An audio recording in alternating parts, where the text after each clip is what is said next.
بچپن میں اسکول میں ہمیشہ دنیا کے 7 عجائب کو پڑھا اور سنا۔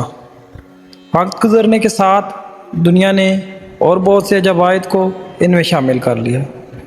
ہم نے جن 7 عجائب کا نام سنا تھا اور پڑھا تھا وہ یہ تھے: تاج محل، دیوار چین، اہرام مصر، ماچو پیچو، پیٹرا اردن میں پتھروں سے بنائی ہوئی عمارت جس کا ذکر قرآن مجید میں بھی ہے، ٹاور آف پیسا اٹلی میں جھکا ہوا ٹاور ہے، روم کا بڑا اکھاڑا یا اسٹیڈیم جہاں انسانوں سے اور انسانوں کی شیروں سے لڑائی کرائی جاتی تھی۔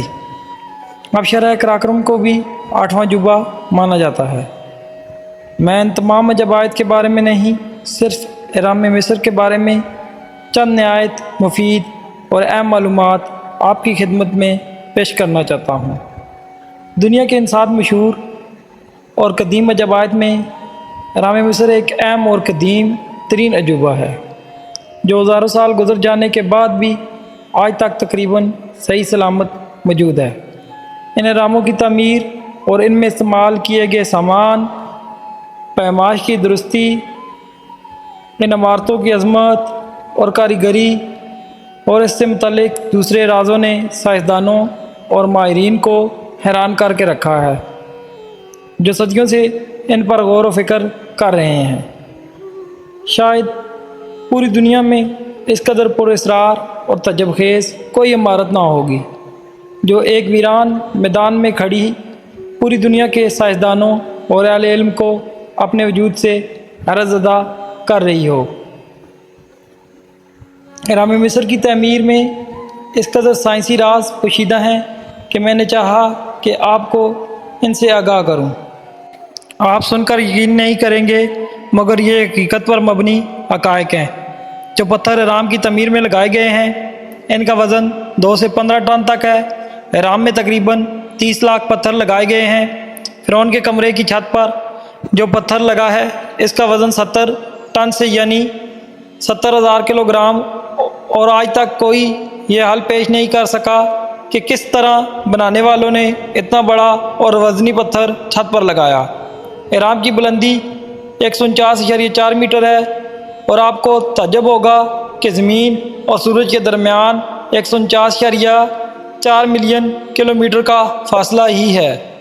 اہرام کے اندر جانے کا راستہ ایک ستارہ یعنی شمالی پول کی سمت بتلاتا ہے اور اندرونی راستہ سکھ ستارہ کی جانب اشارہ کرتا ہے جس کا ذکر سورہ نجم آیت نمبر 49 میں آیا ہے۔ اگر آپ گوشت کا تازہ خون آلود ٹکڑا اہرام کے کمرے میں رکھیں گے تو وہ سڑے گا نہیں بلکہ خشک ہو جائے گا۔ یہ راز آج تک راز ہی ہے۔ اہرام کے سرکمفیرنس کو اگر اس کی اونچائی سے تقسیم کیا جائے تو یہ 3.14 کے برابر ہے جو ریاضی اور فزکس میں پائی کے طور پر استعمال ہوتا ہے، یعنی اگر کسی دائرے کے محیط کو اس کے قطر پر تقسیم کریں تو یہ عدد ملتا ہے۔ ناقابل یقین کرشمہ ہے۔ رات کے وقت اہرام چمکتا ہے کیونکہ اس پر برقی رنگ کی پالش کی گئی ہے، جس طرح بعض گھڑیوں کا ڈائل رات کو چمکتا ہے کیونکہ اس کی سوئیوں اور تصویروں پر تابکار دھات ریڈیم کے رنگ کی پالش ہوتی ہے۔ تینوں اہراموں کی لائن آسمان میں چمکنے والے ستارے کے متوازی ہے۔ سال میں ایک دن سورج کی شعاعیں اہرام کے اندر داخل ہوتی ہیں اور یہ دن فرعون کا یوم پیدائش ہے۔ ٹابو نامی شخص ماہر انجینئر نے یہ اہرام تقریباً 20 برسوں میں بنایا اور 1 لاکھ مزدوروں نے اس کی تعمیر میں جان کھوئی۔ اہرام کی بنیاد کے چاروں رخ نہایت تعجب کے ساتھ زمین کی چاروں سمتوں کی جانب اشارہ کرتے ہیں اور اس حیرت انگیز دریافت کی مدد سے 20ویں صدی عیسوی میں اپنے نتائج کو درست کیا جاتا تھا۔ جو دائرہ اہرام کو 2 حصوں میں تقسیم کرتا ہے وہ تمام براعظموں اور سمندروں کو بالکل برابر 2 حصوں میں تقسیم کرتا ہے۔ ان کا رقبہ ایک دوسرے سے برابر ہے۔ اہرام میں موجود تلواریں اور چھڑیاں زنگ آلود نہیں ہوتی، حالانکہ ہزاروں برسوں سے وہاں موجود ہیں۔ اور سائنسدان آج تک اس راز کو نہیں سمجھ سکے۔ احرام کے چند کمروں میں بہت سے آلات بند ہو جاتے ہیں اور سیاستدان آج تک یہ راز حل نہیں کر سکے۔ تعجب کی بات ہے کہ تینوں احراموں سے جو لکیر گزرتی ہے وہ بحر اقیانوس میں واقع برمودا ٹرائنگل اور بحر الکاہل میں واقع فارموسا ٹرائنگل کو آپس میں ملاتی ہے۔ یہ دونوں جگہیں اپنی عجیب خصوصیات کی وجہ سے بہت مشہور ہیں۔ اگر بلیڈز وہاں رکھ دیے جائیں تو وہ نہایت تیز تلواروں میں تبدیل ہو جاتے ہیں۔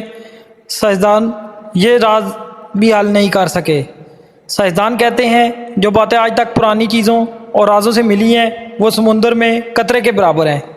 ایک امریکی پروفیسر نے یہ تمام راز بتاتے ہوئے کہا کہ یہ راز اس بات کے شاہد ہیں کہ یہ کسی بیرونی آسمانی مخلوق کی کارکردگی ہے۔ زمینی مخلوق اتنی عقل و فہم نہیں رکھتی تھی۔ یاد رکھیں تمام تعریفیں اس خالق مطلق کی ذات کے لیے ہیں۔ موجودہ اصحاب اقتدار کے لیے ایک مشہور چینی فلسفی لن یو ٹانگ کا مشہور قول ہے، جب بونوں کے سائے بڑے ہونے لگے تو سمجھ لو کہ سورج غروب ہونے والا ہے۔ اگر آپ کو میری یہ کاوش پسند آئی تو چینل کو سبسکرائب کر کے میری حوصلہ افزائی کیجیے گا۔ شکریہ۔